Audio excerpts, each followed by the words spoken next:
Now you've mastered the basics, this is all about advancing your fitness and health journey. If you already mastered the basics, like the beginning level strength and balance assessments, this is going to be the next step. Think about shifting from your general fitness advice to precise training. Advanced baseline measurements are like having a GPS for your health. They provide detailed, actionable data to refine your strategies, maximize your potential for aging gracefully. These tests allows you to personalize your health. Your results will reveal where you are excelling and where you need to have more attentional focus. This kind of targeted approach ensures that every step of you take are aligned with your specific needs. No more guessing, just clear data decisions to help you age in the healthiest way possible. And this is why you used your week one material. What do you want to accomplish for the rest of your life? This is going to also help guide your training program. For your homework, I encourage you to try to do some of these tests on your own. If any of these measurements seem intimidating or unfamiliar, don't worry. We'll be doing the beginning versions of these ones in our week 3 session. But if you want to have professional guidance and have any specific concerns, we can involve your doctor, get an order for physical therapy, so I can safely guide you through the process, get the results, and guide you through developing your program for you. Remember, the goal is to empower you with tools and knowledge, not to overwhelm you. I do recommend Peter Tia has great podcasts from the drive. Episodes 307 to 206 are focusing on baseline measurements and trying to guide you for exercise plan and reduce risks and improve your health span. In summary, advanced baseline measurements are precise and personalized. They help you tailor your fitness and health plan to address your specific goals and challenges, ensuring you are set up for success for your aging journey.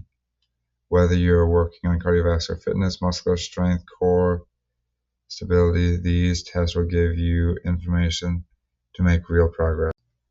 Now you've mastered the basics, this is all about advancing your fitness and health journey.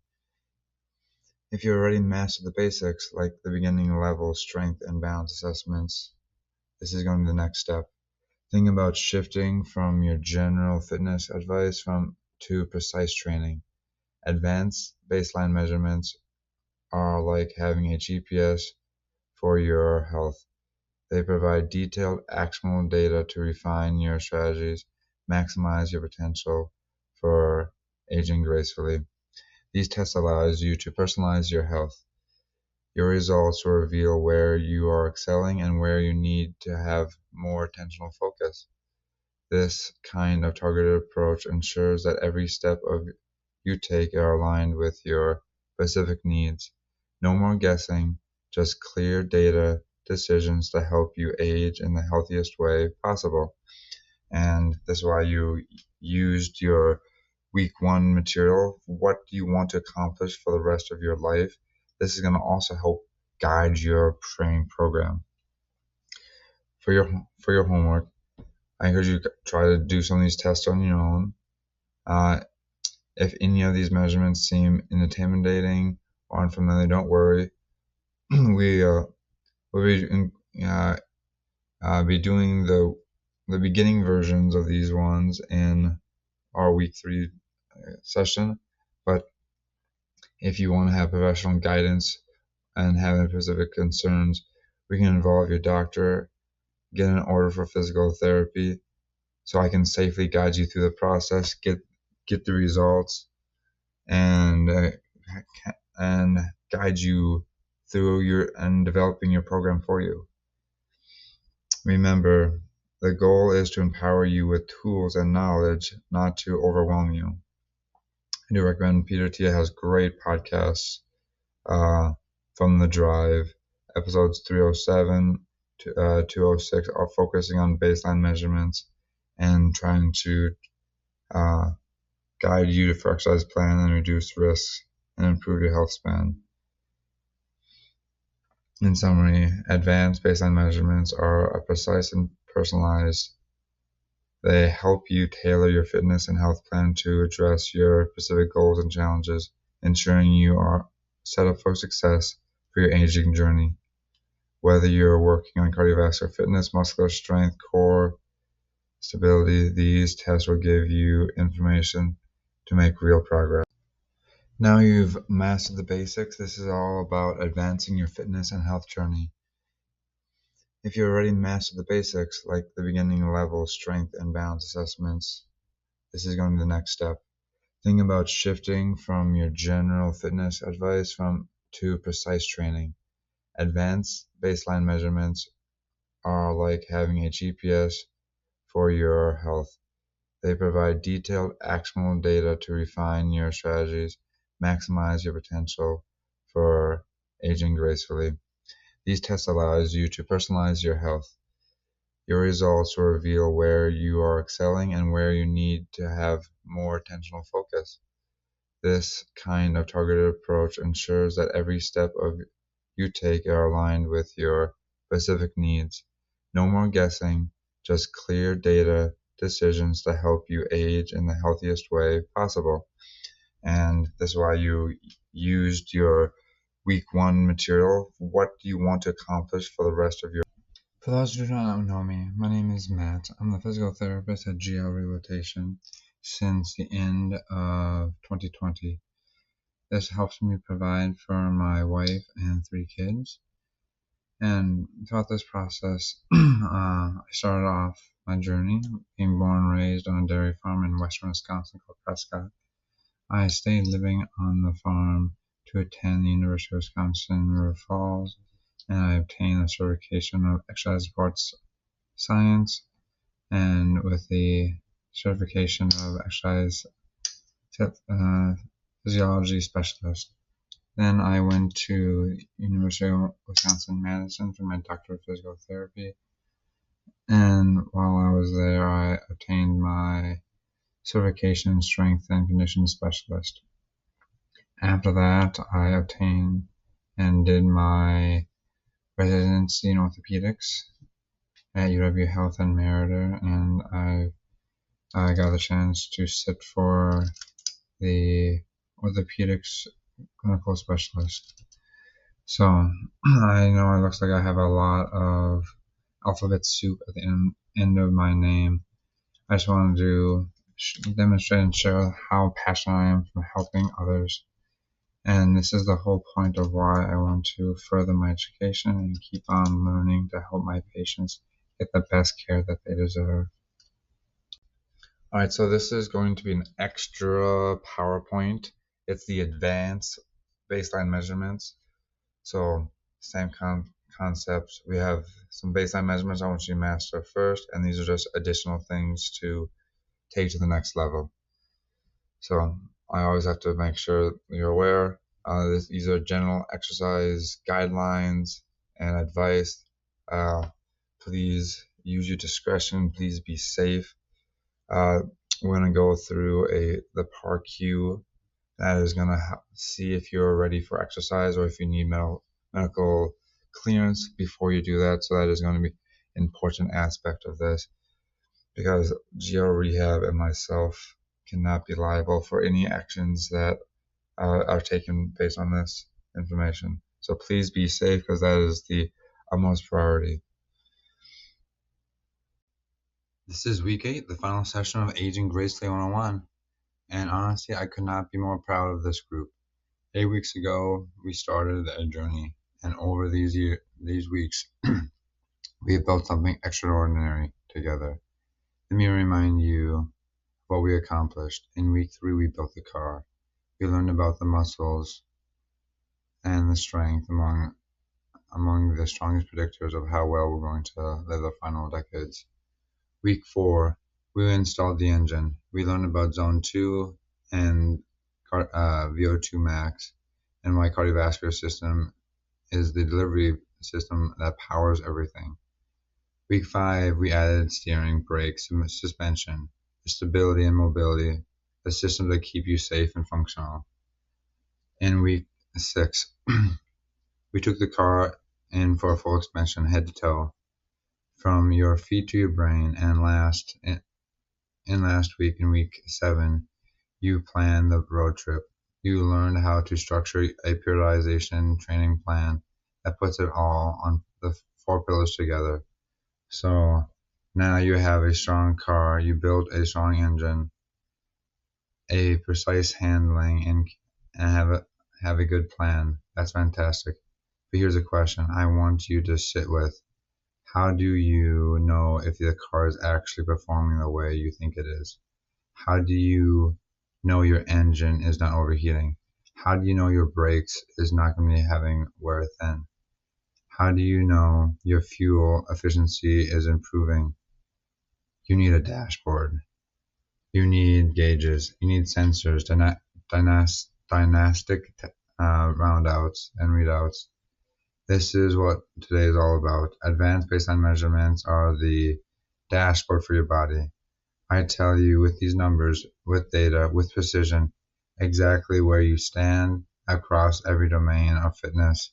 And more importantly, they tell you where you need to focus your energy on. In week 2, we ran some of the first versions of these, more the beginning baseline measurements, chair stands, arm curls, sit up and down chest, grip strength. This is a good starting point, but today we're going to level these up. We're going to introduce advanced tests. These are going to give higher resolution data. Think about upgrading your basic thermometer for a full dynastic panel. So let's get started. Let's go back to week 1 for a moment. Remember when we asked you to think about your marginal decade, the last decade of your life, when you were still physically active, roughly the ages of 80, 90, or 80, 85 to 95, depending on your trajectory. I want to ask you to write down the activities, and these are going to be what you're going to do during that decade. Hiking with grandchildren, traveling independently, getting off the floor without help, carrying your own groceries. Today, every single test we discuss connects directly to these activities. This is not abstract. This is a personal. VO2 max tells you how well you're going to walk through the airport without a wheelchair, whether you need to climb a flight of stairs without stopping, whether you can keep up with your 5-year-old at the park. Peter Tia calls out the VO2 max as the single most powerful predictor of longevity. Each one met improves your cardiovascular fitness, reduces your risk from dying for about 13%. This is enormous. Grip strength test and dead hang time also tells you if you can carry your groceries, opening a jar, holding on a rail firmly, or pushing yourself up from the floor. Research shows you that grip strength in midlife predicts your disability status 25 years later. 25 years later. That means what you should do. That means what you do today with your hands affects whether you're going to be getting dressed when you're 85. The Y balance test, the core stability screens, these are all fall prevention gauges. Falls are the number 1 causes of death in the adults over 65. Not heart attacks, not cancer, falls. These tests tells us whether your balance system has gaps and can improve on. And these tests are powerful. There's hopping, there's jumping, there's line drills. These measures your fast twitch muscle fibers, the ones that we catch yourself when you fall, the ones that will let you react to a dog when it lunges out at you or tries to chase a squirrel. These fibers decline 2 to 3 times faster than your slow twitch fibers as you age. If you're not testing them, you do not know how they are disappearing. So today is about connecting the dots. Every test has a purpose. Every number tells a story about your future, and the story is one you can change. Alright, this is where it all comes together. I've created a powerful tool to help track the progress and tailor your training in the beginning and advanced line basement measurement sheet. Whether you're just starting out or already active and looking to take things up a notch, these sheets offer a clear, measurable way to see where you're at and where you're going. Each version includes dozens of tests that cover every aspect of physical aging: strength, endurance, mobility, balance, power, and more. The best part, we've created a comprehensive over 150-page document that walks you through all of it, how to complete it, what the score means, how to compare to others in your age. Also, you'll find tracking sheets that improvement in plans. You can scan the QR code on the slide or visit our website at aginggracefully.com to purchase and download the guide. Think of this as your personal aging roadmap, customized to you. Retest regularly, make adjustments, and stay on track as you age with strength and intention. Then you walk through the 5 domains of advanced baseline measurements. Think about these as the 5 gauges on your dashboard. First, cardiovascular fitness. This is your speedometer and your fuel gauge combined. We measure this with VO2 max, the max amount of oxygen in your body can use during intense exercise. In week 4, we talked all about this, what it means. Peter T. calls it the most single important metric for longevity. Today, we'll talk about how to measure it a little bit more precisely than what we did in week 2, using running baseline running test, or even the rockboard walking test, or even going to DexaFit Madison for an actual VO2 max test. Second, strength. This is your horsepower of your engine. We use 10 rep max testing across compound movements: squats, deadlifts, overhead press, chin up, power ups. These are the same that we used in Lift More study. We're not going to go in depth about it because we're not going to capture them today. They're going to be in the master PowerPoint, so feel free to look at the YouTube video for that, or the course archive. We're just going to be mentioning that it's being a part of the testing. It shows that high intensity resistance training improved bone density even in postmenopausal women with osteoporosis. We also test isometric endurance with the wall sit test, dead hang, farmer carry, air squats. These tell us how long your muscles can sustain effort under load, which is exactly what real life demands. Third, stability and mobility. This is your suspension and alignment system. The Y balance test measures dynamic balance and identifies asymmetries between your left and right sides. The core stability screen, the dead bug, the bird dog, planks, Pallof press, evaluates the deep core stabilizers. We first talk about in week 5, each exercise has a scoring system with a set of points and progression levels, so you can track improvements over time. Fourth, power and agility. This is your acceleration and brakes. Jumping and hopping tests your fast twitch muscle fibers, the ones that fire when you need to quickly react, catch yourself on the curb, dodge an obstacle, react to a grandchild run towards you. These fibers decline 2 to 3 times faster than your slow twitch fibers with aging.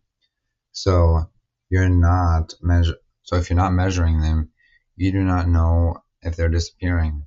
Fifth, and this all ties everything together, your overall functional profile. When you combine data from the 4 domains, you'll get a complete picture, not just scores on a test, but also stability and stable, not just endurance, but also explosive. This comprehensive view is exactly what you get Aging Gracefully 102 tracks. Over time, hopefully you'll see those 5 pillars increase, or hopefully keep maintaining as we're getting older. So why are these tests important? Cardiovascular fitness reflects how efficiently your heart, lungs, and cardiovascular system delivers oxygen to your body during sustained physical activity. This is important for all of us, but it is becoming especially critical as we age. Maintaining strong cardiovascular health can reduce your risk of chronic diseases like heart disease, diabetes, and strokes. In addition, staying active and improving your cardiovascular fitness is linked to mental health benefits, reducing anxiety, stress, depression, promoting better cognitive function is all important for everything from running errands to playing with grandkids and becoming more enjoyable. So, first and foremost, there are a few different types of tests that we can do to estimate your VO2 max. True test is going to be a VO2 max, and that involves a metabolic cart, and it takes some more detailed testing, and but we can estimate it based on these tests. So first, and these go in order from intensities. So the 6-minute walk test is where you assess how far you can briskly walk in 6 minutes. It's especially good for seniors and it's low impact. Then the Rockport walking test, which involves walking at a brisk mile and then measuring your heart rate, and then based on how far you travel and what your heart rate is, it estimates your VO2 max. And then the next two are running tests. A higher level test that involves running 12 minutes or a mile and a half. Before we begin, it's critical that everyone understands safety precautions associated with these tests. If you have any concerns about your heart health or fitness level, please check in with your healthcare provider before attempting any of these measurements. As a reminder, always listen to your body. If you feel uncomfortable at any point, please stop immediately. Your safety is the number one priority. Now, alright everyone, so now we understand the test. Now, let's go from what are the results of these tests. So, don't have to worry about memorizing any formulas or anything. We'll have it all in the notes for you. So let's look at the 6-minute walk test. So, to be in a good category, it's 550 meters or over 1,600 feet for the best outcomes. And anyone under 400 meters or 1,300 feet is below average and may be high risk for cardiovascular issues. Now, next is going to be the Rockport walking test. After you finish the test and you take your pulse, use the formula in the notes to estimate your VO2 max. If you're a man and your VO2 max is over 42, or you're a woman and it is over 36, you're in excellent shape. Now moving on to the Cooper 12-minute run. If you can run more than 2,800 meters as a man or 2,300 meters as a woman, you're considered excellent shape. If it falls below this is a cue to start incorporating more cardiovascular training into your routine. And now the Cooper 1.5-mile run. Now, finishing under 10.5 minutes for a man and under 12 minutes for a woman is a result of an excellent cardiovascular shape. Now, these numbers can give you a snapshot of your progress. Ideally, aim for benchmarks somewhere 1 or 2 decades below your age. Then you'll be in the right zone. So strive for the highest category and then keep going one more decade below that, trying to see if you can accomplish this. And again, for all the procedures and detailed scoring assessments and using formulas, whyexercise.com, they have lots of different resources that you can use. The last test is going to be the 2-minute step test, a remarkably simple yet effective tool for assessing cardiovascular fitness and lower body strength. This test is particularly valuable because it can be performed anywhere, requiring no special equipment and is suitable for people of all ages and fitness levels. Let me walk through why this test is so important. As we age, our ability to perform activities often depends on cardiovascular endurance and lower body strength. This test gives us valuable information about both these aspects of fitness. The beauty of this test lies in its simplicity. You simply march in place for 2 minutes, lifting your knees to about the halfway part between your knee and your hip. It sounds straightforward. It provides a critical data about your functional fitness level. And here what makes it so unique. Unlike complex gym equipment or elaborate fitness assessments, this mimics what we do every day, like climbing the stairs, stepping over obstacles. This makes it particularly relevant for evaluating real-world fitness levels. This test is highly adaptable. If you're concerned about balance, you can perform this near a wall or a sturdy chair for support. This accessibility makes it an excellent choice for people of all ability levels. I want to emphasize the importance.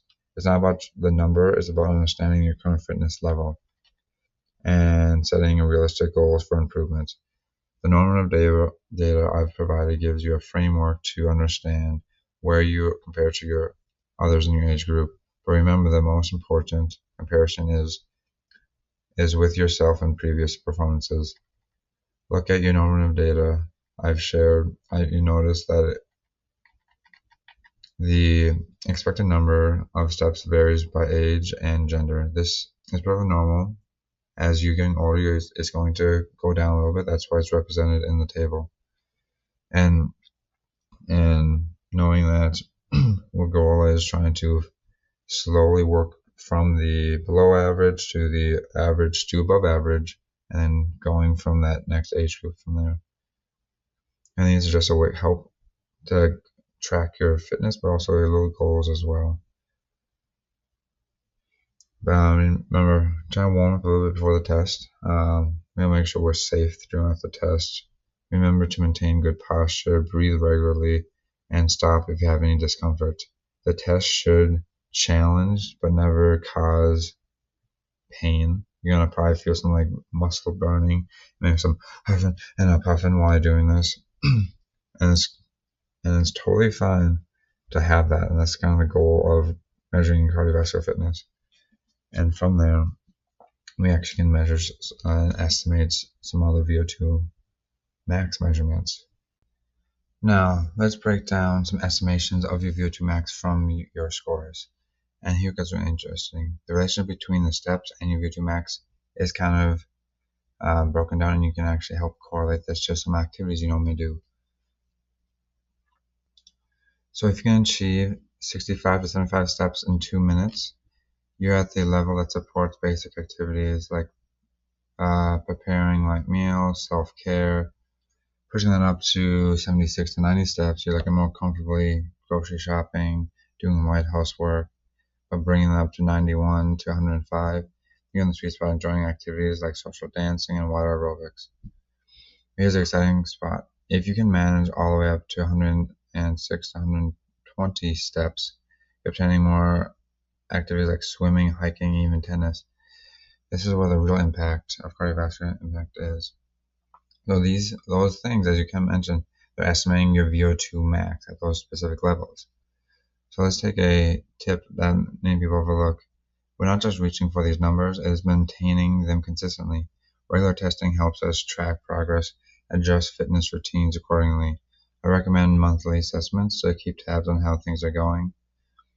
Remember, the test is an exercise, so might as well add this to a monthly routine to just add this into to keep track of these numbers. These numbers are not just things on the slide. These are things that indicators of how well your ability to live life fully and independently.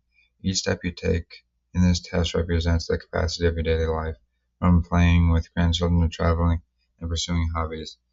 Again, safety is paramount. Always make sure you have good pacing throughout this process. And this is the fun part. You can always view this as, oh, I'm in this 65 category. Let's aim for the next one. So next month, trying to slowly keep adding up, and it's a good way to shoot for your goals. Finally, I just want to emphasize these are standards, not guidelines, not rigid rules. Everyone's fitness journey is unique, and success looks different for each person. The key is consistency and improvement over time, no matter what your starting spot is.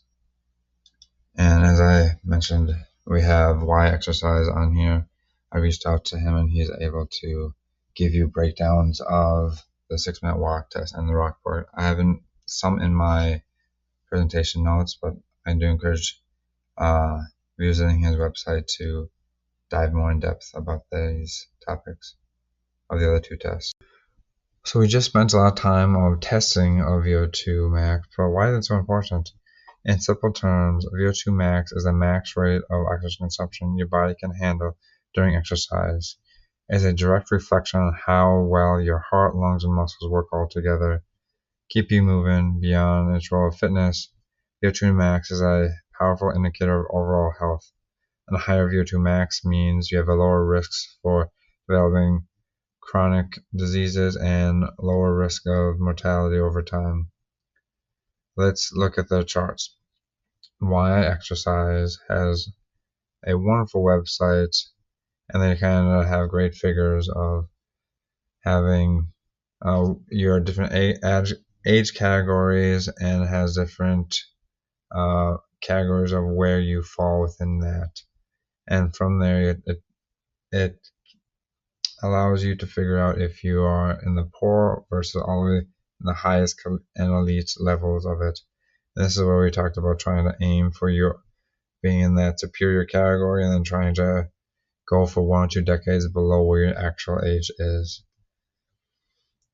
So, as lastly, don't forget to check out Rob Carl.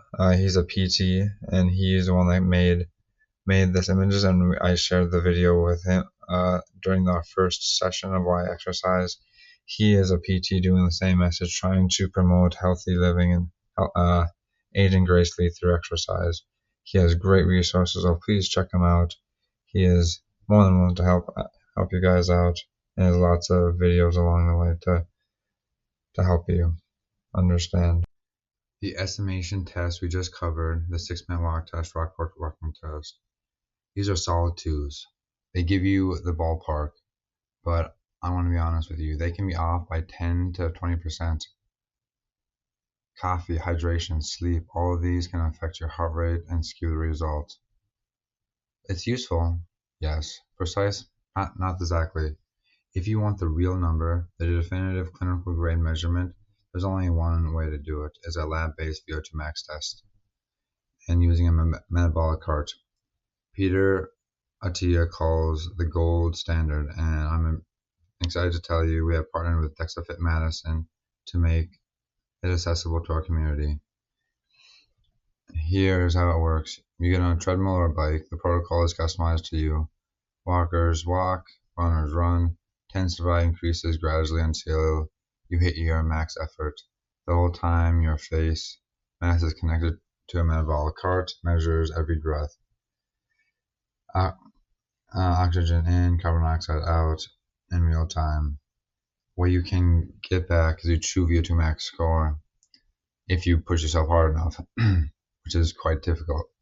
You have veterinary thresholds and individual training zones based on your physiologically, not just 220 minus your age. We talked about how that is not an accurate measure for you guys. DexaFit Madison often offers 2 tests that are paired beautifully with this. A Dexa scan is a body composition scan, scanning your bone density, lean mass, body fat, visceral fat, all the numbers we discussed in week 2. And they have a new advanced movement assessment, which analyzes their functional movements, identifying compensations, asymmetries, and generates a corrective exercise plan. As a physical therapist, I can tell you it's kind of objective data that's incredibly valuable. Here's the deal for our community. All three tests are bundled for $329. That is $95 off of the $424 retail price. And Jessica, one of the owners, have confirmed the rate is ongoing. So you can do the test now, repeat in 3 to 6 months or a year. I recommend a year, and do these yearly and pay the same rate every time. That's before and after comparison is what the real power. Comparison and tracking trends over time is the real magic here. For individual tests, using the code Aging 220 gets you 20% off. One note, the movement assessment is currently on the west side only on Junction Road in Madison. The east side in Prairie is coming. That QR code on the slide takes you to a private booking page built just for our participants. The discounted price is already built in. Contact information on the slide as well. This is completely optional, but if you want precise data, you want to truly get personalized training and plan around it, this is a great way to do it. Let me know if you have any questions. You can contact Jessica or myself if you're interested. So let's talk about VO2 max and its importance of biomarker for longevity. VO2 max is one of the most reliable indicators of both how long you'll live, your lifespan, and how healthy and functional you will remain as you age, known as health span. Here's what makes it such a powerful biomarker. VO2 max integrates several systems in your body. Your heart, your lungs, your muscle, your circulation all work together to support your physical activity. To put it simply, the higher your VO2 max, the better your health will be. But there's a catch. VO2 max does not change quickly.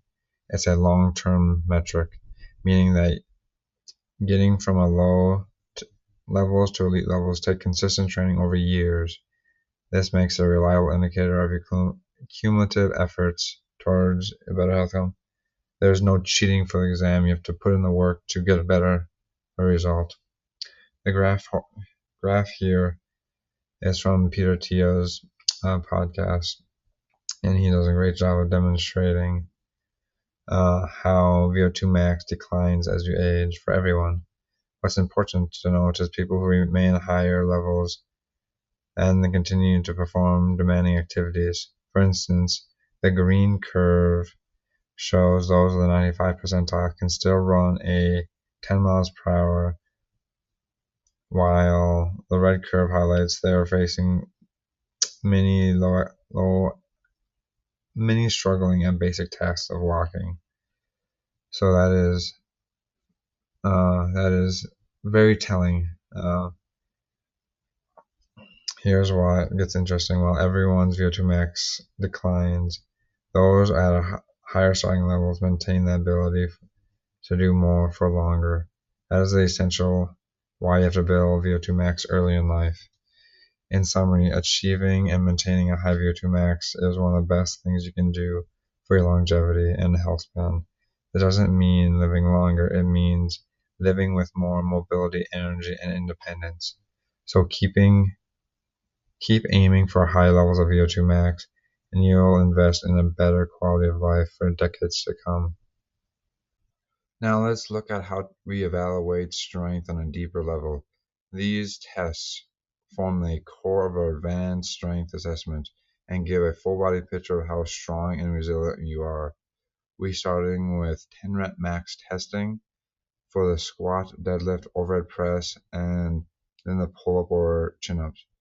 These aren't just any lifts. These are based on the Lift More study, and they've proven to improve bone density, more importantly, improve that functional capacity as one gets older. So these are great exercises to do.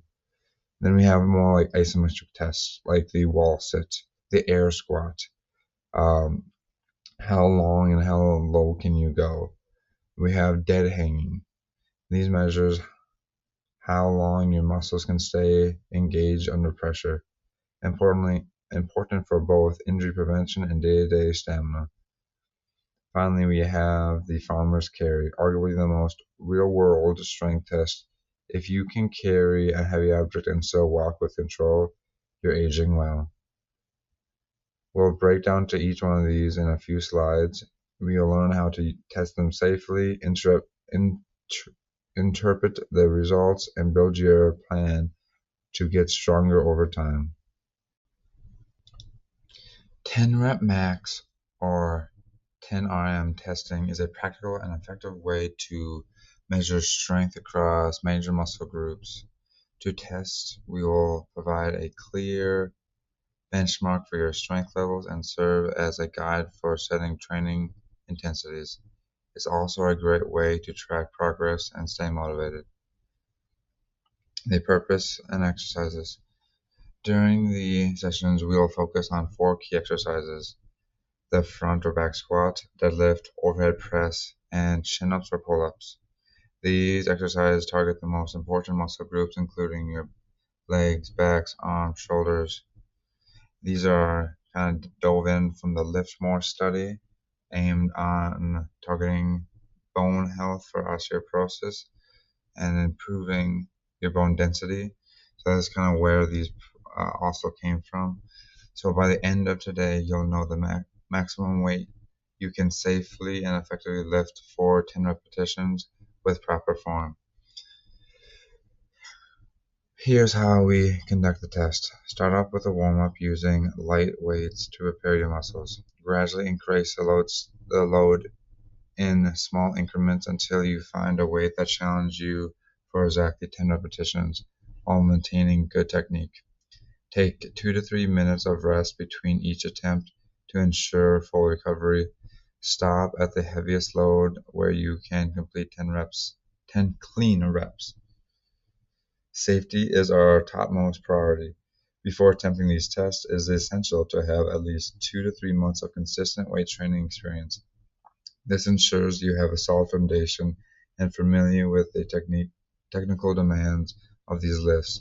If you are new to the gym, start with lighter weights and focus on mastering form before attempting the 10 RM tests. Form cues for each lift. The front back squat. Keep your chest upright, core engaged, your knees tucked, and knees track over your toes. More importantly, your second or first or second toe. Avoid rounding the back or letting your heels lift up or your knees come in. Deadlift. Keep your bar close to your body, chest up, shoulders back. Avoid jerking the bar, rounding the back. Overhead press. Maintain a neutral spine. Press the bar overhead in a straight line. Avoid arching your back or flaring your elbows. Chin-ups or pull-ups. Start from a dead hang or pull-up until your chin clears the bar. Control the descent and avoid using momentum. Once we establish your 10 RMs for each lift, we'll use that data to tailor your strength program. For example, your training sessions might include lifting at 70 to 85% of your 10 RM. We'll also retest every 4 to 6 weeks to measure progress and adjust your program as needed. Remember, these tests aren't just about the numbers, they are about understanding your capabilities and identifying areas of improvement and settling realistic goals. By prioritizing technique and consistency, you'll build strength and confidence that extends well beyond the weight room. Let's talk about the weighted front or back squat, one of the most powerful tools for building and preserving lower body strength as we age.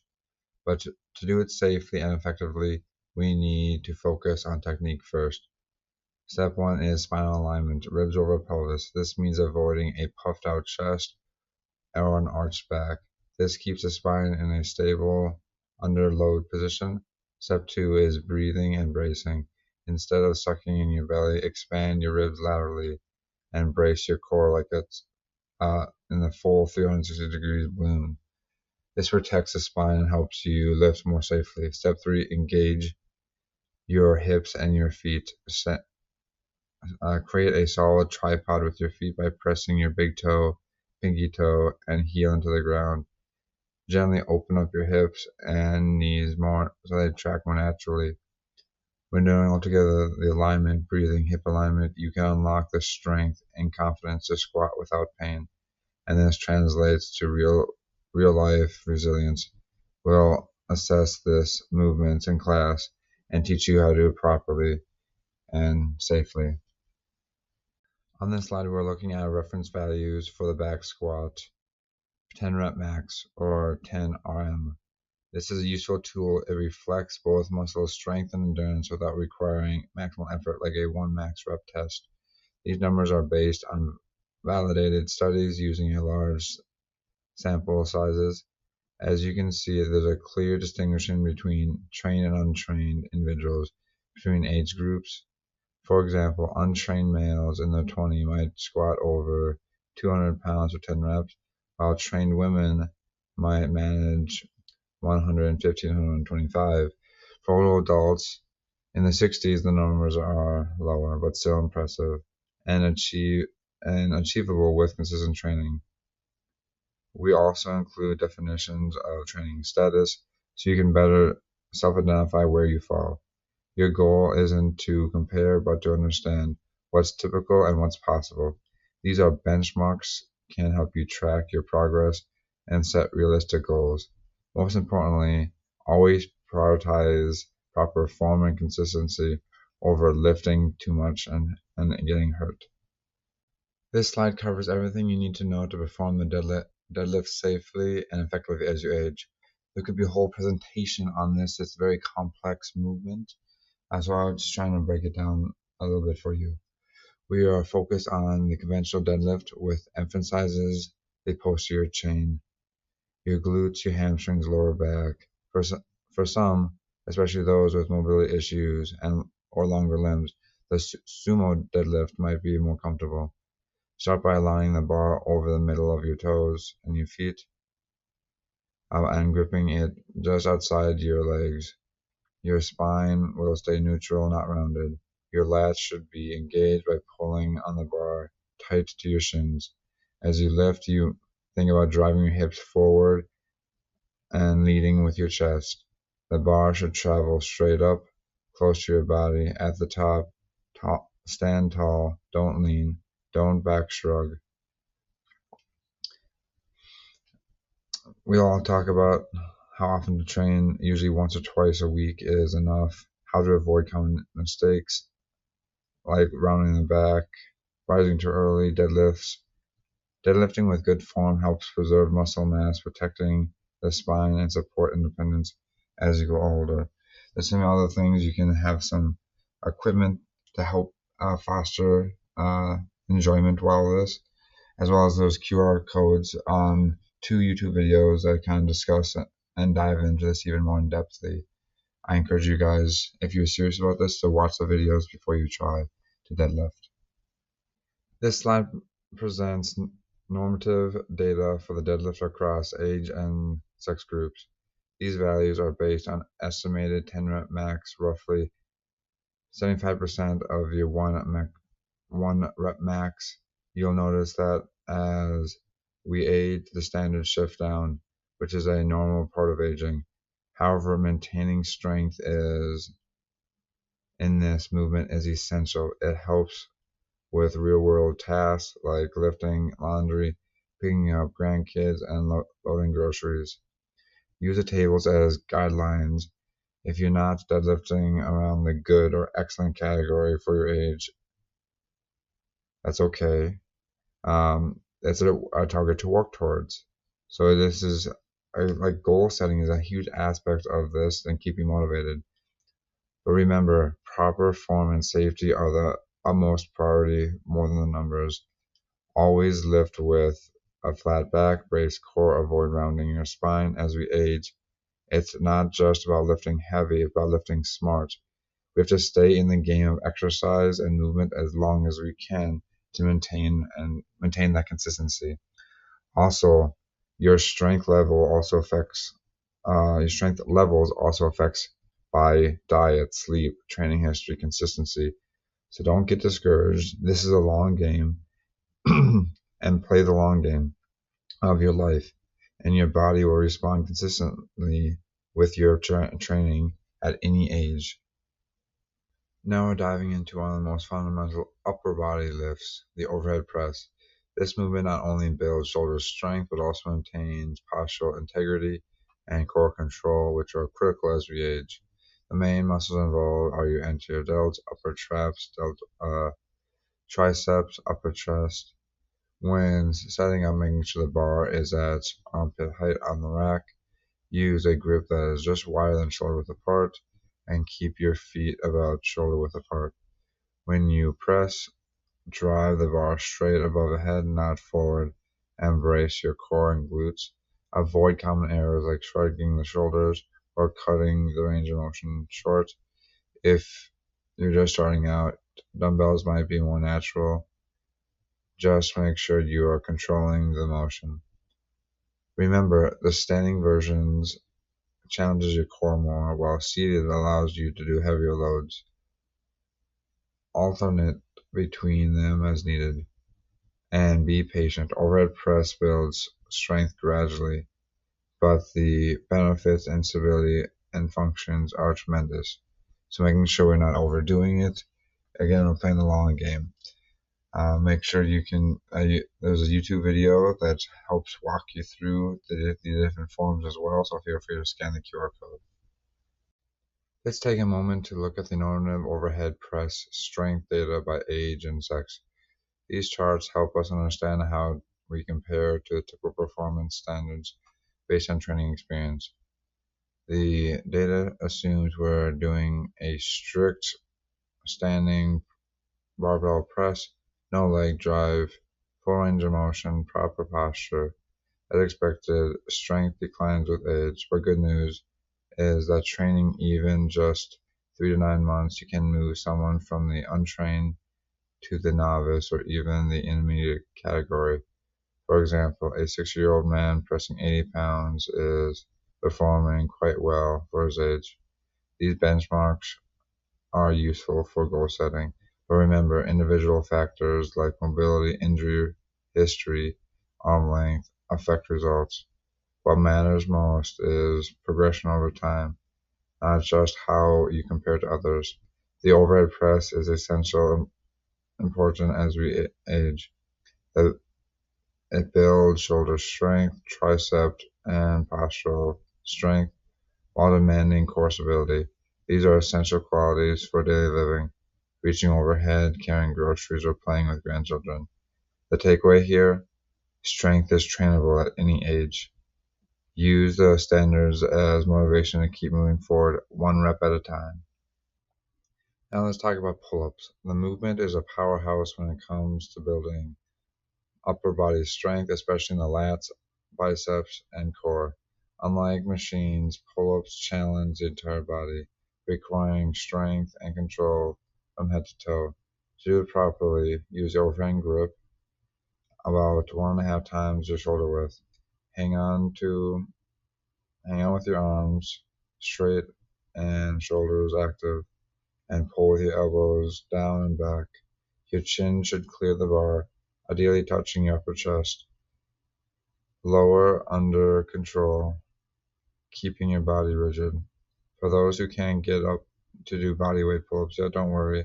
Use a band, partner, or assisted machines to build the strength progressively, avoiding swinging and hand repping. The goal is full range and control. If grip fatigue limits you, use lifting straps occasionally, but also work on grip strength exercises separately. Over time, mastering this skill pays off. Better posture, stronger shoulders, and improved real-world function. Even one pull-up is an achievement to celebrate. Here we're looking at normative data for the strict pull-up, broken down by age and training status for both men and women. These values are derived from the military fitness standards, collegiate data, and large population assessments. Pull-ups performance is a powerful indicator of upper body strength, scapular control, and grip strength, all key components of maintaining function as we age. Notice that performance naturally declines with age, but even modest training can significantly improve scores.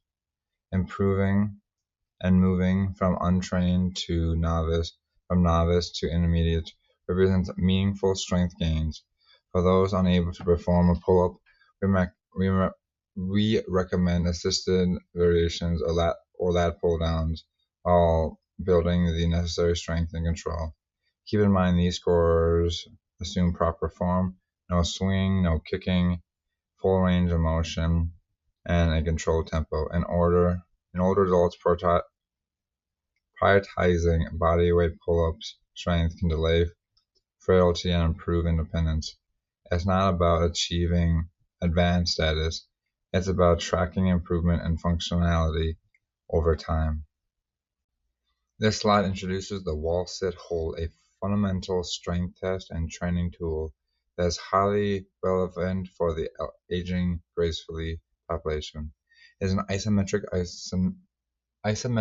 exercise, meaning you hold the position without moving, which helps build muscular endurance in the glutes, the quads, the hamstrings, the core. These muscles are essential for walking, standing upright, preventing falls. Using a resistance band above the knees, we can cue the body to activate the glutes and maintain proper knee alignment even more to prevent any knee discomfort and pain. Your thighs will be burning, but it should not be joint discomfort in the knees. Preventing common age-related issues like the inward collapse of the knee.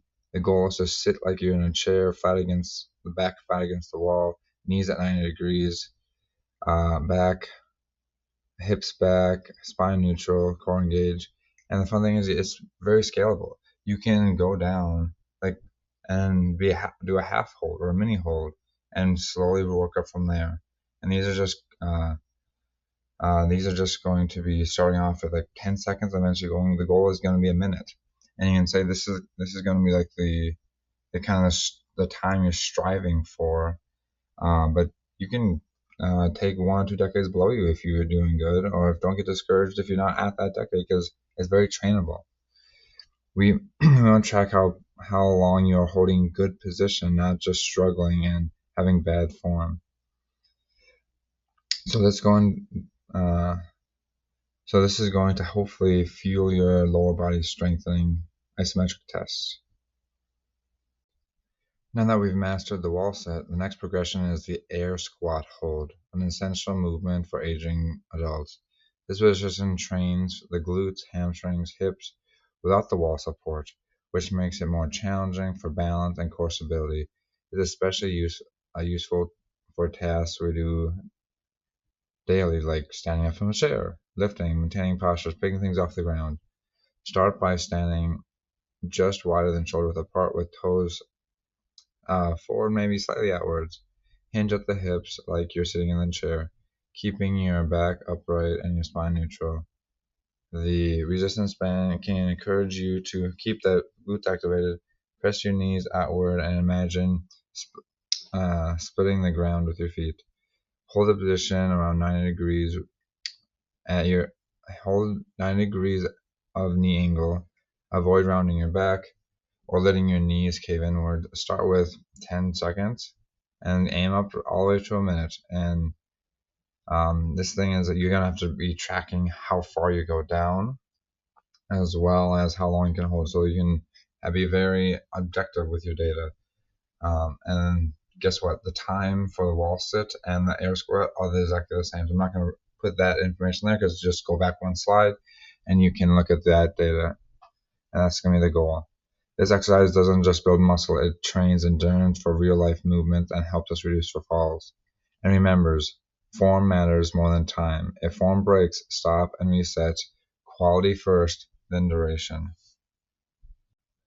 The farmer carry is one of the most underrated yet powerful exercises we can use as we age. Think of walking with purpose under load, a movement that challenges your grip, strengthens your core, teaches your body how to move upright with control. That's vital, especially when we're talking about carrying things like groceries, laundry, or even supporting a partner. It is simple but fundamental. Standing tall, tightening the core, walking while holding dumbbells. This training balance, posture, and strengthening all at once. What makes the movement so valuable it is that it reinforces good habits. Stable shoulders, aligned spine, strong grip, and engaged breathing. If posture breaks down, it tells us where our weaknesses are and gives us a way to fix them. We start basic, but later we can progress to single arm carries with a suitcase carry on even loads to further challenge our body's ability to resist twisting or collapsing under load. This is aging gracefully in action, strong, steady, and fundamental. Now let's talk about the dead hang. It's an incredibly simple yet powerful tool and training method. You can hang from a bar using your overhand grip, underhand grip, have your arms bent, have your arms straight. The goal is to hang on as long as possible with good form. It's not just about grip strength. It's incredibly important and linked to better health and longevity. It also helps decompress your spine, improve your posture, and build shoulder control and stability. There are two main variations: a passive hang while you remain fully relaxed, and an active hang where you lightly engage your shoulders. Both are useful depending on your goal. If it's too challenging at first, you can modify with bands, short durations, or partial assistance. A strong grip and stable shoulders help us stay independent as we age, whether it's carrying groceries or just holding ourselves upright. So the simple test gives us a lot of insightful and beneficial information. Now that we understand the purpose and benefit of the dead hang, now let's talk about actually doing it and what is good score looks like. I've linked a fantastic YouTube tutorial here, but it gives a clear visual on how to safely get into the hanging position, engage the shoulders, and hold good form and posture throughout. Once you're confident with the technique, you can begin testing your hold time. This chart shows general benchmarks by age and gender. They're They are just goals, not requirements. So don't be discouraged if you fall below. These are something you can absolutely train and improve with consistency. For example, if you're 60 years old, holding 40 seconds is great. If you're 80, even 20 to 30 seconds can be a strong indicator of grip strength. As you improve, your ability to carry, stabilize, and even prevent falls also improves. Remember, start slow, use support as needed, and always prioritize form over duration. Progress will come for sure. Just keep at it. Think of stability as the foundation of a house. If the foundation is weak, everything else becomes unstable and prone to collapse. Similarly, our body's stability underpins everything we do, from walking and reaching to more complex activities like running or lifting weights.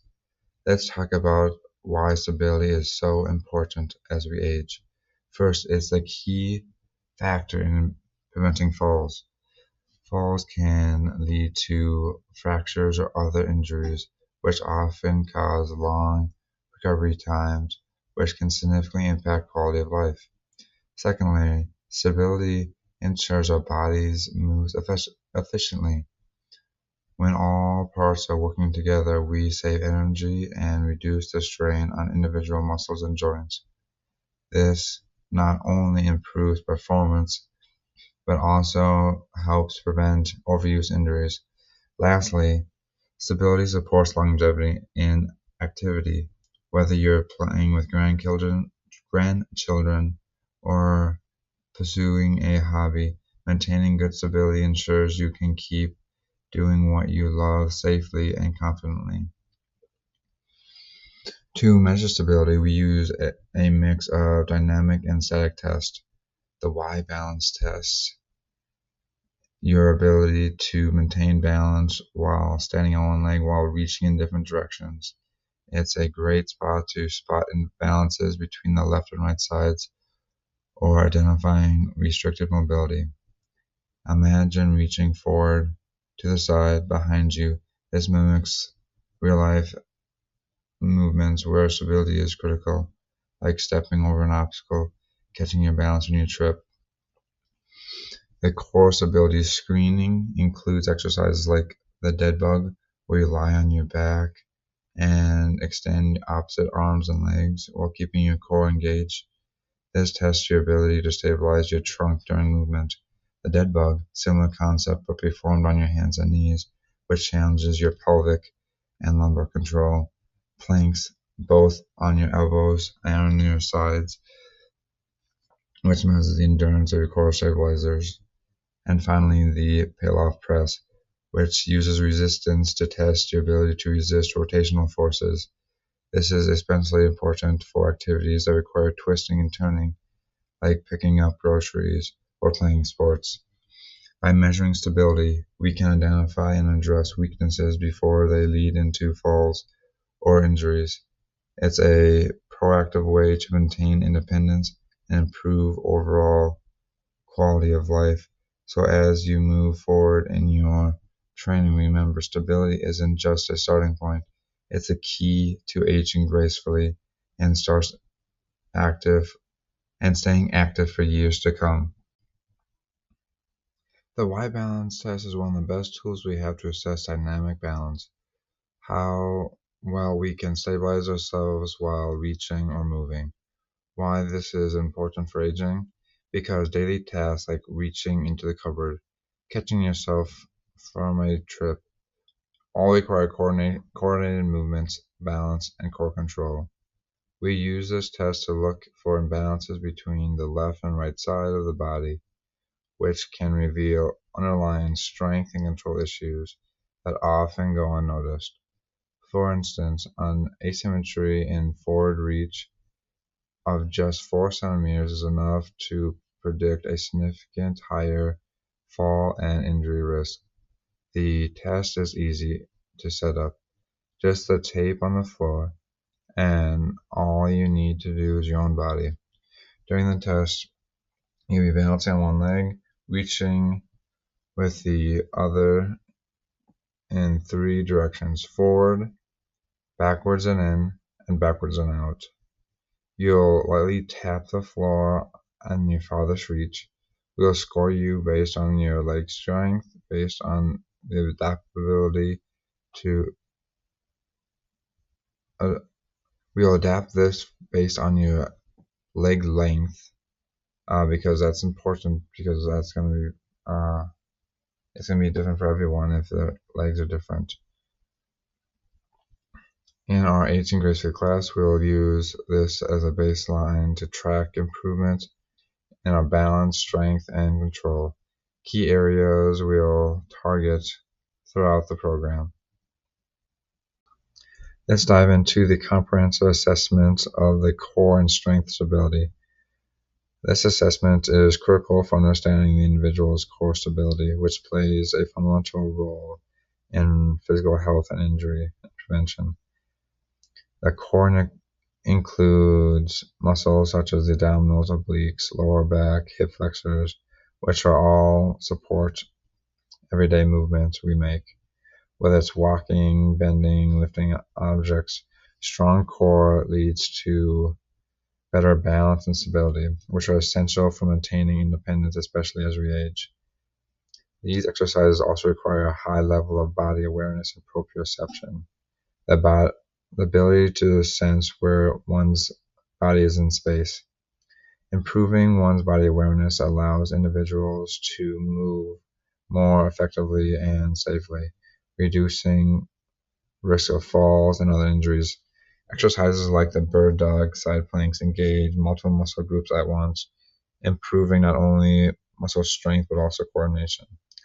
Breathing control is another important aspect of these exercises. Proper breath control helps maintain core stability and maintain intra-abdominal pressure, which protects the spine and improves overall performance. Learning how to integrate breathing with movement also benefits cardiovascular and endurance. A key focus on these exercises is spinal stability. Maintaining a neutral spine during movements helps prevent back pain and injury, ensuring the vertebrae and discs remain well supported over time. Good posture and spinal stability are essential for long-term musculoskeletal health. These exercises mimic functional movements that are essential for the daily tasks of carrying, bending, lifting. By strengthening and testing these movements, individuals can perform everyday tasks more easily and with less risk of injuries, helping them stay independent as long as they age. An added benefit of these exercises is that they are scalable. Individuals can start at a level that matches their ability, and as their strength improves, they can continuously make it harder. And they don't require a lot of equipment. They are accessible for everyone regardless of their fitness level or setting. Ultimately, by focusing on your core stability, we're not only improving strength and balance, but we're also supporting everyday life with movement patterns and enhancing quality of life. A strong core makes everything from bending down to tie your shoes to reaching overhead much easier and safer. Let's now talk about how to know when to progress your core stability exercises. Whether you're doing holds like a plank or repetitions like the arm and leg movements, key is consistency and control. For holds, wait until you can perform 2 sets of 60 seconds with relatively ease without shaking, sagging, or holding your breath. For reps or pulses, aim for 2 sets of 20 slow or 40 pulses reps with great form before advancing. The system doesn't allow for half points. That's because each level builds on stability and posture and core endurance for the next. Skipping ahead might set you up for injury or compensations in ways that lead people for chronic pain. And here's why it matters. A strong, well-controlled core improves balance, walking, and protects the spine. It's what helps you stand tall, catch yourself when you trip, and stay independent as long as you age. By progressing throughout thoughtfully, you're investing in your long-term mobility and resilience. Let's take a look at the fundamental breathing pattern we screen in our Aging Gracefully program. Diaphragmatic breathing. This test looks simple but reveals a lot. Why does it matter? Your abdominals and pelvic floor. It stabilizes your spine and posture during movement. When we begin by teaching people to lay flat, place a hand on their chest and belly, and breathe in for 2 seconds, out for 4 seconds throughout the nose through nasal breathing. The goal is to minimize chest movement. Breath should expand in your belly and lower ribs. As you as control improves, we place hands at the waist and encourages a 360-degree expansion. And then we gradually increase our breath timing to a 5-10-5 cycle. Finally, we test our ability to hold our breath after the exhale for 20 seconds, an indicator of good CO2 tolerance and stress resilience. This is scored using a point system to show readiness for progression. Mastery here sets the stage for improved balance, spinal support, and stress control, all essential for aging well. The dead bug is one of the most important core stability screens in the Aging Gracefully program. Why? Because the challenge is not just strength, but coordination, breathing, and control. Key ingredients for a key ingredient for a resilient spine and strong posture. We start for a neutral spine, ball between hands and knees, and proper abdominal bracing. From here, we layer complexity slowly, from lifting one limb and one arm to holding a 99 position, all all the way to moving opposite arms and opposite limbs without losing form. Breathing is a secret here. It's powerful. Exhaling during the movement, coming towards your back together, and inhaling as you're moving away, engages deep core muscles and reduces the chance of compensating with the chest and neck.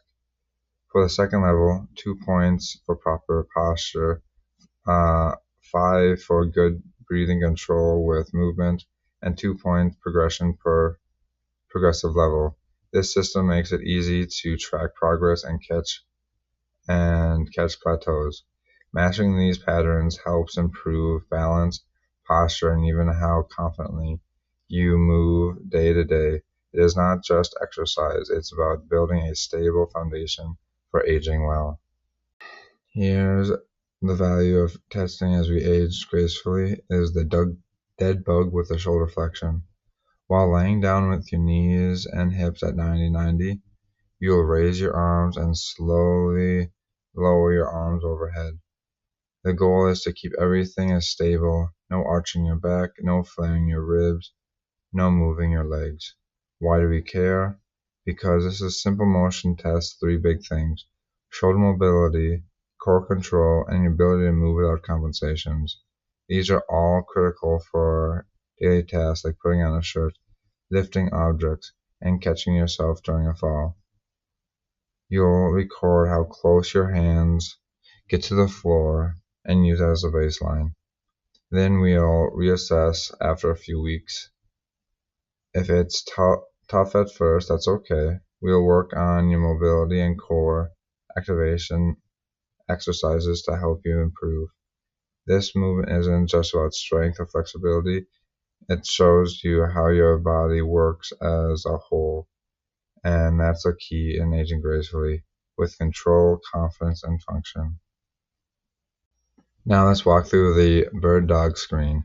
This is a key movement we use to test and build core stability. We start with a quadruped on hands and knees position with spine in neutral position, and we cue the shoulders to separate without rounding the back. Then we activate the core by drawing the belly button towards the spine, engaging deep abdominal muscles. Breathing plays a major role here. Each lift is paired with a 4-second exhale and a 2-second inhale in return, ensuring the stability and the parasympathetic control.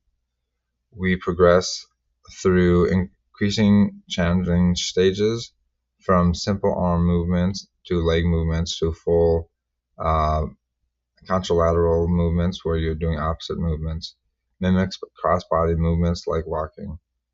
Each level builds coordination, balance, and spinal control. Mastering this test improves not just your posture, but the ability to move with control, especially as you age. And reminder, you only move forward if you complete the level with full ease and control. Now we're going to review one of the most fundamental core stability tests, the front plank. A strong core is a key to aging gracefully. It protects our spine, supports balance, and makes everyday tasks safer and easier. We begin with a simple knee plank, holding it for 30 seconds. From there, we introduce movements like lifting the leg to challenge control without letting our back sag or hips rotate. As we progress through toe planks and eventually unstable surfaces, we're testing not just strength but also endurance and stability, just like what's needed for walking on uneven ground and recovering from a trip. The goal here is quality, not quantity, or how long we can hold it. It's about breath control, spine in a neutral position, and smooth movement are signs of good control. This grade system helps us assess your starting point and show measurable progress as your strength improves. And remember, even small improvements in your plank can translate into big gains for real life function and falls prevention. Let's talk Let's talk about the side plank and why it's important for aging gracefully.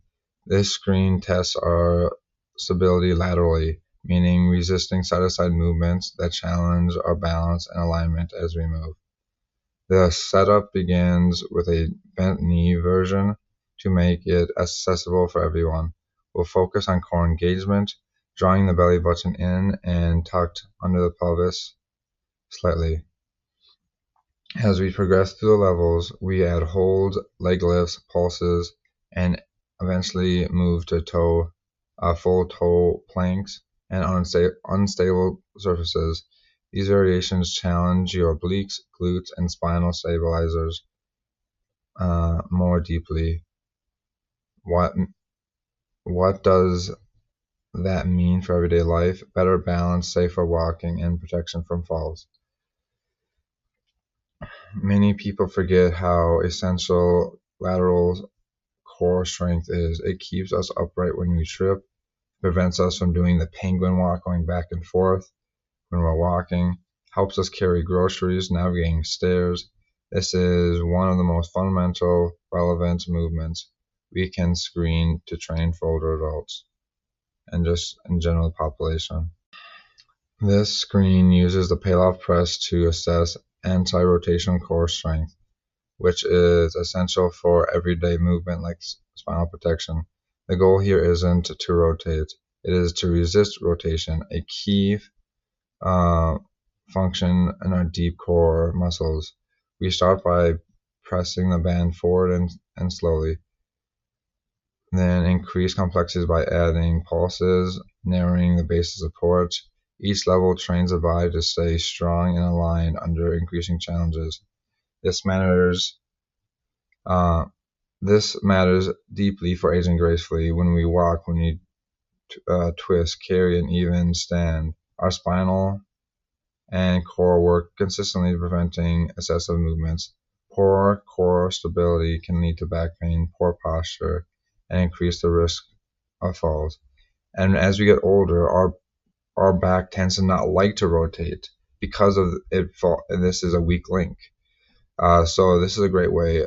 It's more of an isometric exercise where you're not moving and doing these exercises. So you're training your rotation muscles without actually rotating, which is a very great way to ease into rotating again. Research shows that core training enhances balance and protects the spine in older adults. Mastering the Pallof press progression not only builds strength in the rotational plane, it builds resilience and independence.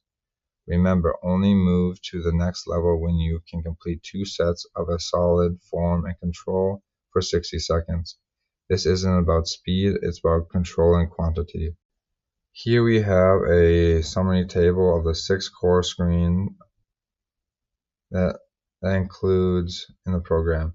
Each one is broken down by the number of points of the setup, how many levels it includes, and how many total points available.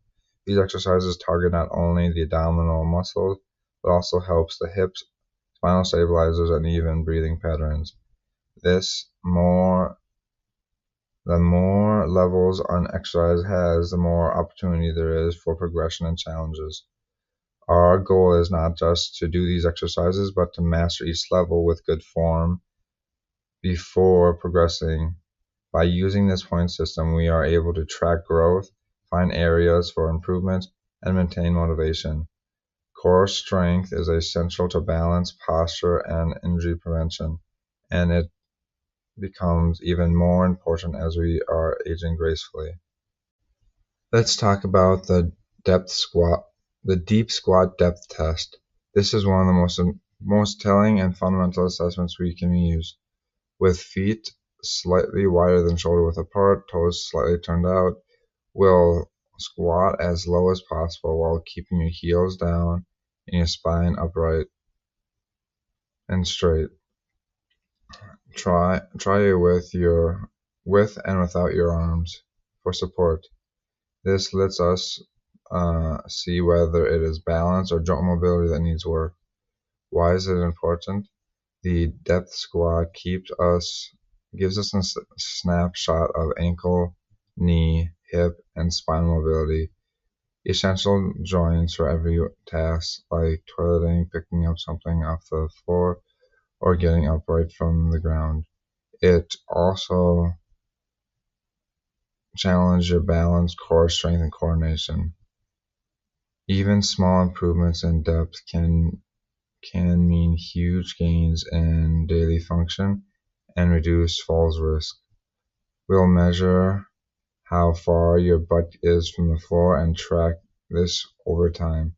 If it is limited, don't worry. There are great exercises we can prescribe to help you improve mobility, strength, and control. Mastering the squat is a big step of aging gracefully and staying independent.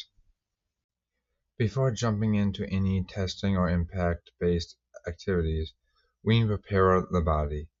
Think of this as a warm-up before the workout.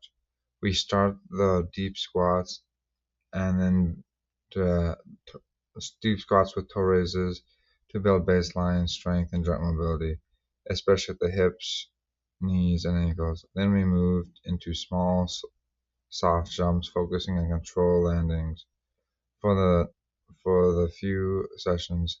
Then we track the number of contacts, aiming for 50 to 60 to avoid overload. Once we feel comfortable, we challenge the body with directional movements, forward, backwards, and side to side, while using resistance band if needed for support the knee. As we progress over a couple weeks, we introduce rapid fire jumps to train quickness and coordination. Finally, we work in single leg jumps, which are key for balance, power, and preparing the body for running. This jumping progression not only helps you avoid injury, but builds a foundation for lifelong strength, agility, and movement confidence, all essential for aging gracefully. This next highlights the most accessible and powerful way of training balance, control, and reactive strength: line jumps. The goal here is twofold. First, we start with slow version, focus on control by sticking the landing after each jump. This ensures safe biomechanics and strengthens the muscles involved in balance. After two consistent weeks, participants can progress to the rapid fire version, where we can test how many quick, clean jumps can be performed in 30 seconds. We use both double and single leg variations, forward and backwards and side to side, to target different planes of movement and challenge the body ability to stay coordinated under fatigue. This type of drill is essential for aging because it mimics real life demands: catching yourself from a trip, stepping too quickly to the side, or regaining balance. It's scalable, measurable, and deeply fundamental. Just a line on the floor can become a very powerful tool to build fall resistant agility and cardiovascular resilience. And remember, gracefully aging doesn't mean slowing down, it means moving well with confidence. Now let's talk about the line jump test, one of the most powerful and simple tools we use to track explosive leg power, balance, and quickness. Skills that are critical for aging well. This test involves jumping over line back and forth for 30 seconds. It can be done with both single or one leg. Now, we provide age and gender specific goals. For example, if someone is in their 50s, a good score might be 50 jumps. These numbers help you see where you stand and what you aim for. Why is it important? As we age, we naturally lose muscle power and coordination, which are key reasons for falls and reduced mobility. Training this kind of rapid movement keeps your nervous system sharp and your legs strong. You'll want to land softly, breathe rhythmically, and gradually progress to more difficult variations, the single leg hops and lateral jumps. Remember, it's not just hitting the numbers, it's about maintaining the power and ability to live boldly and move freely as we age. This movement, the max vertical jump, is not just for athletes, it's actually a powerful tool for preserving lower body strength and reaction time. especially as we age. The goal isn't necessarily to jump higher, but to train explosive strength and controlled landings, which are critical for preventing falls and staying mobile. We start by focusing on the landing, jumping moderately and holding the landing for 1 to 2 seconds. This builds joint control and prevents knee collapse.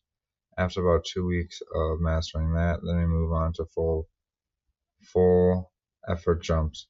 These jumps start fast, arm swings, and quickly squat the body. Then the full body launch up. It is important to land softly, absorb the impact through the hips and knees, and avoid drifting. Over time, this builds power, balance, and confidence. As we age, we lose fast twitch fibers that help us react quickly. Practicing movements like this helps keep natural pathways strong and support our ability to move dynamically in daily life. Vertical jump isn't just for athletes, it is one of the best real-world indicators of low body power and reaction time. These are vital as we age. The quick burst of energy helps catch you from falling to climbing the stairs with ease, or even playing with your grandkids. This is just what we're talking about. We start by mastering these basics, stick the landing first. Once a solid, then we move on to more explosive jumps, keeping the knees aligned, core tight, and moving your arms to generate more momentum. These charts show what's typical and for different age groups and gender. If you're in your 60s, you're jumping 35 inches might seem far off, but a 1 or 2 improvement can translate into a major real-world benefits. We use these numbers to help set goals, not just compare ourselves to others, but to track our growth. The key is for aging gracefully, staying strong, staying mobile, and continuing to challenge our body's limits safely. Now we're progressing to the single leg vertical jump, a dynamic test that challenges both power and stability. This is more than just an athletic movement, it reflects how well we can control one side of our body at a time, which is essential for daily functions like walking and preventing falls. The first step is developing control, landing softly on the same leg you jumped from without wobbling. This is the foundation. Once you can consistently stick the landing, then you're ready to build up to full explosive jumps. During the test, we compare your reached height to how high you can jump for one leg. And then we look at the difference side to side. Because even a 10% asymmetry can increase your risk for imbalance and injury. This test helps us set realistic personal goals and guides your next steps in your training. If you can jump higher or land more quietly a few weeks from now, we are aging gracefully in the best way, with control, power, and resilience. Now let's talk about the standing broad jump, a simple but powerful way to test lower body explosive strength. This test gives us an insight on how much force you can produce from your hips and legs, an ability that naturally declines as we age, but is critical for maintaining independence. Also, it's testing that generation, but also how you to put on the brakes and slowly controlling that landing. To perform, to stand behind a line, bend your knees, swing your arms, and jump forward, landing with both feet. We measure from the starting point to the back of your heel. We'll take the best of 2 or 3 jumps. What makes this important isn't just how far you jump, but what it tells us. It helps us identify lower body power, balance, and coordination, as well as that stopping ability when you're landing. Can you put on the brakes really quickly? Because that's going to help prevent us from having injuries. So sticking landing is going to be key. And this controlled strength are key for getting out of a chair, climbing stairs, catching yourself when you trip. We also look your form. Soft landings with knees aligned are critical to protect your joints and avoid injury. This is a great measurement to practice and improve. Even small gains in jump distance show meaningful improvements in mobility and function. This slide highlights one of the most powerful indicators of functional age, the horizontal jump or broad jump. As we age, we lose power faster than we lose strength or endurance, and the power is the critical for preventing falls, staying mobile, and performing everyday activities with ease. This test, whether using 2 legs or 1, lets us measure not only leg strength but also balance, coordination, and symmetry. Notice the age and gender-specific benchmarks. These help us set individual goals, track progress over time, and spot issues like strength imbalances. The limb symmetry index helps identify asymmetries that may increase falls and injury risk. Proper form and safety setup are critical. We use this test both as an assessment and a motivational tool. It shows clients how their training translates into real performance and improvements, and more importantly, independence. Improving just by 5 to 10 centimeters can be a difference between struggling with the stairs and bounding up them quickly. So, jumping isn't just for athletes, it's for everyone to age gracefully. Now that we built strong in coordination, we're progressing into the triple hop for distance, an advanced test for lower body power, control, and balance. Participants hop 3 times forward on one leg and must stick the landing for the 3 seconds. We measure the total distance from the starting line to the back of the heel.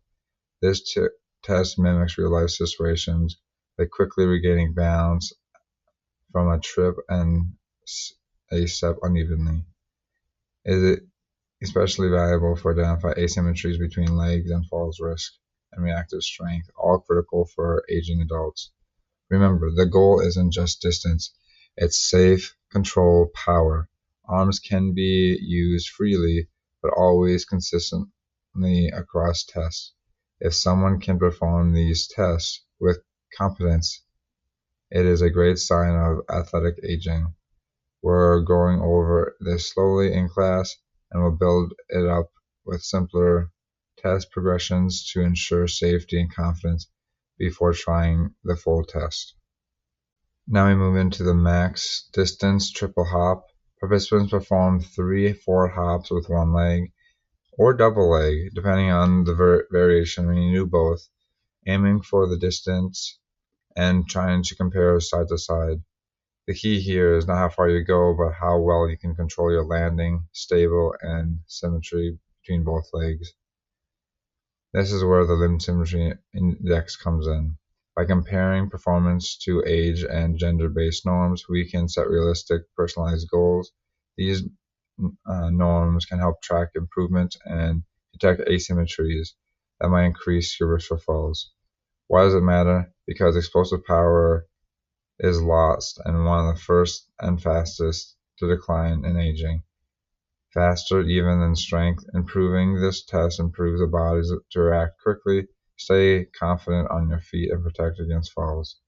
It isn't just a test, it's a gateway to maintaining independence, bone health, and a higher quality of life as we age. Now let's look at the triple crossover hop for distance test, a dynamic and functional test that challenges our balance, coordination, leg power in multiple planes of movement. In this test, the participant hops diagonally over the center line 3 times using the same leg, landing solidly after the third hop, and holding the landing for at least 2 seconds. It isn't just for athletes. This mimics real-life movements like trying to grab something, stepping over an obstacle, regaining your footing. The crossover element demands more control and ability than the straight-ahead jumping. And we're also doing the double leg, not really based on research, but this is going to be kind of a good way to do the double leg first, so you get comfortable with it, and then you can do the single leg. We're not just measuring jump distance, we're assessing your body's ability to control motion dynamically. This is a huge implications for reducing fall risk and improving real life function. And the best part, the test you can train for and improve over time, which makes it a perfect goal setting and progress tracking on your training for aging gracefully. The max distance crossover triple jump is a great and powerful indicator of strength. We're using this to help set meaningful goals based on your age and gender. We can see how you're doing, and you might aim for over time. Maybe you're already in the good range. Maybe you're already starting below average, and you want to improve. Either way, the jump highlights specific areas like leg strength, trunk control that we can target in training. We also look at left versus right performance to detect asymmetries, which often show up before someone gets hurt. So not only is it a good goal setting tool, but is a preventative health screen. If you're working on balance, lower body power, and recovering from injury, this jump helps us guide your journey towards staying strong, stable, and independent as we age.